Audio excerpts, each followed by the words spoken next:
Well, according to the Tobacco Institute of Southern Africa, the illicit trading of cigarettes could wipe out the legal industry in South Africa within 2 years. Now, this research was done by Japan Tobacco that was released in March 2018, indicating that South Africa is losing billions of rands in revenue because of cigarette smuggling. So on Wednesday, the Tobacco Institute of Southern Africa told Parliament that the industry has shrunk by 20% over the last 5 years. And this is not because people have reduced consumption or have stopped smoking, but they may be consuming illegal cigarettes. Let's take this further. Joining us now, Francois van der Merwe, the CEO of the Tobacco Institute of Southern Africa. Francois, good to have you. Thank you very, very much for talking to us here on the program. Good morning, Leanne. Thank you very much for the invitation. Well, I must say, I mean, it's quite alarming, actually. We think that perhaps people have reduced their smoking habits with the figures that we saw. But the reality, according to the Tobacco Institute, is that at least a quarter of the tobacco industry in the country is illegal or illicit. Tell us about this. Leanne, thank you very much. Alarming is maybe an understatement. It's actually staggering if you think that any legal commodity, consumer good, a quarter of that market is illegal. It's really, really staggering. And as you rightly say, government's objective of reducing consumption is going out the window because, as you rightly mentioned, the legal industry who invests in this country, who pay taxes and who are here for the long run, has lost 20% over the last 5 years and losing 4 to 5% per annum. And that's why I say will very likely disappear very soon unless government starts stepping up on clamping down on illicit trade. A quarter of the market, that's around 6 billion cigarettes a year, that's around more than 750,000 packs per day that is bought and smoked in our country illegally. Now, those are very, very various impacts beyond fiscal impacts. Sure. I mean, that's actually, it's actually alarming. I mean, let's elaborate a little bit on the fact that the South African tobacco industry has shrunk by 20% in the last 5 years. It's lost, I mean, if we put money to it, an estimated 27 billion rand in unpaid taxes on tobacco products. Now, obviously, the taxes on tobacco is a huge benefit for the government, but I mean, these illicit tobacco industry is causing the government to struggle as well. Well, this was exactly why Parliament and Finance Committee called this special session, Leanne, because they are very, very concerned. And as the chair of the committee said, this is not whether you like tobacco or not. This is about taxes that are due to government, which our government need to uplift our country. And our research indicates exactly that. 27 billion in a couple of years, 4 to 5 billion, 5 to 7 billion a year. An Econex study done, which we commissioned 2 years ago, indicates that the tobacco industry, the legal industry in this country, with its multiplier effects, generates more than 54 billion rand of economic activity in this year. Pay more than 17 billion in excise and tax, pay total taxes of more than 22 billion, contributes 23 billion to the GDP. Supports more than 100,000 jobs. We have the full value chain, 8 to 10,000 workers on farms in deep rural areas with more than 30,000 dependents. This is what is at stake, as you rightly say, with the decline of the legal industry. And in the end, the health objective of reduced consumption is not achieved because people don't smoke less. They smoke less of the legal product that comply with all government regulations and on which taxes are paid, but they shift to the illegal products which you can find in the market for as little as 5 rand, 6 rand, 7 rand a pack, where the minimum collectible tax on a packet of cigarettes is 17 rand 85. Wow. So anything that sells below that, and that's only the tax, that doesn't include manufacturing costs, transport costs, retail margin for the manufacturer, all those things. So anything that is sold for less than 17 rand 85 must let the alarm bells go off, and government must take serious notice of that. And the good thing about this, Leanne, is there are solutions. These are low-hanging fruit, as we say it.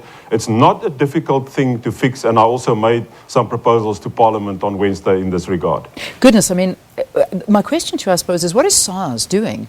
How are they trying to combat the situation?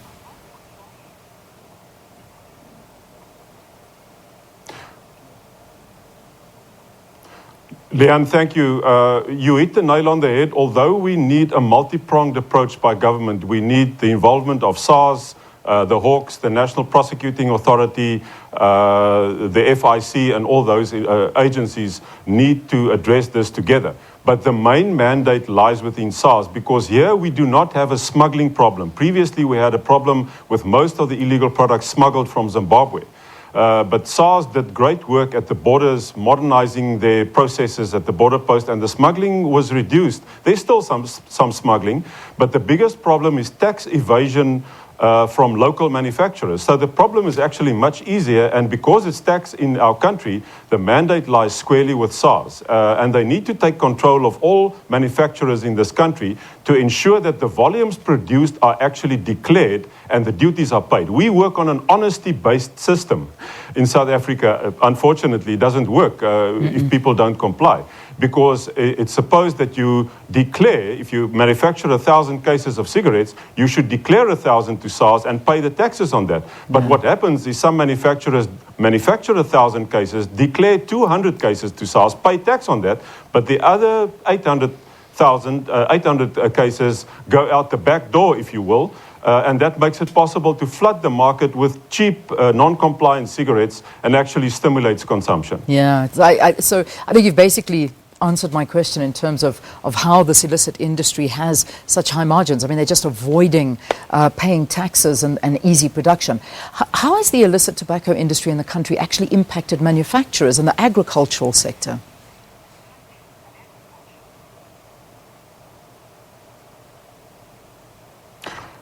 Yes, Leanne, you're absolutely right. The margins are extremely high, and that's why a tax incentive, if you evade 17.85 rand, that is your profit margin if you don't take it. So that is why the illegal industry is very lucrative. The incentive is there, and if there's no proper enforcement, these guys make millions of rand. The impact, as I said, is fiscal. We spoke about fiscal, 27 billion lost over a couple of years, more 5 to 7 billion each year still being lost. But there's also social impacts, Leanne, and that's what you referred to, and that is that the government's health agenda is not achieved because the market is flooded with cheap products. So kids have access to cigarettes. If cigarettes are sold for 7 rand a pack, anybody can buy it. Kids can buy it with pocket money. The other social impacts is the impact on the legal industry. And as I already said, 100 commercial farmers, 8 to 10,000 farm workers. And what's more is there's industry initiatives with 155 emerging new farmers in deep rural areas to uplift those farmers, to give them training to produce not only tobacco but also food crops to ensure food security in deep rural areas. So these are fantastic impacts, but the impact on the legal industry impedes those initiatives, and it means that there are job losses. Factory has already been closed in this country. Other factories are shedding jobs. Farmers have to produce less because the demand for legal tobacco becomes less. So those are the social impacts, and we can't afford one job lost in this country. And then the last impact, apart from fiscal and social, is obviously it is a well-known fact that illicit tobacco fuels organized crime and fuels corruption. And there's a history of that in our country where tobacco money, illegal tobacco money, played a role in state capture, and everything happened at SARS, unfortunately. We have a long-standing and a very good relationship with SARS, and we're trying to work with SARS because we can't solve the problem. We don't have law enforcement powers, but we make proposals, we can assist, we can provide expertise, we can provide training, but SARS has the mandate to act, and as I said, there are low-hanging fruit here and the solutions are not difficult.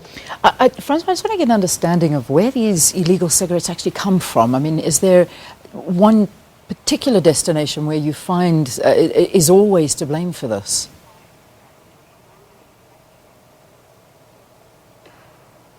Leanne, I'm sorry, I did not hear that quite clearly, but if you asked where does it come from, at the moment, well over 80%, even as high as 90% of all illicit products in our country are manufactured locally.